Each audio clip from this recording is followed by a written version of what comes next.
Party has moved. It reminds me of 1972, actually. And she has lost the base, and she's lost the women. And that is what is so stunning here in New Hampshire.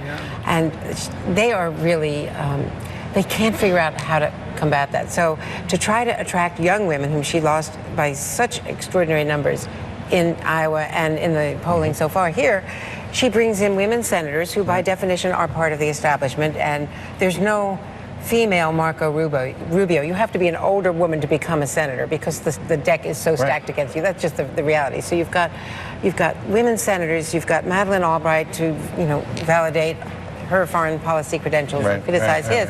But these people, and the frustration of Madeleine Albright and of Hillary Clinton is, why don't these young women realize what we went through and how we haven't won the battle yet and how all of this can be taken back?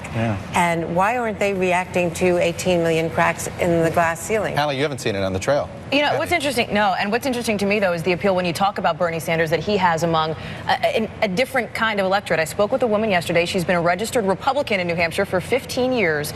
She is going to primary for Jeb Bush and then switch her registration so she can vote for Bernie Sanders. She is out there working and volunteering and trying to sort of rally people around Sanders because of sort of what he's tapping into that speaks to something a little more broad than just the typical party lines. But Hugh, both parties are racing to their bases. Hey, nobody is thinking about the general election. They're going 1972. I'm all for that.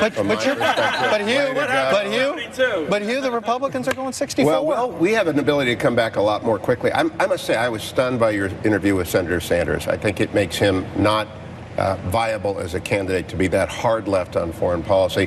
I did note that Donald Trump finished the debate by bringing up Mrs. Clinton's server last night. And so you have a terribly unelectable candidate who wants to go full Sweden against a candidate who has flaws both in her record and on her honesty issue. So I keep going to 72, time back. I have to say, everybody is going to get brutalized. The two nominees are going to be pretty battered and bruised. There was a young woman just yesterday in Concord who came at Hillary Clinton saying, I worked for you in 2008, but I'm troubled by Benghazi, I'm troubled by the server. She is getting blowback from the very people she needs to.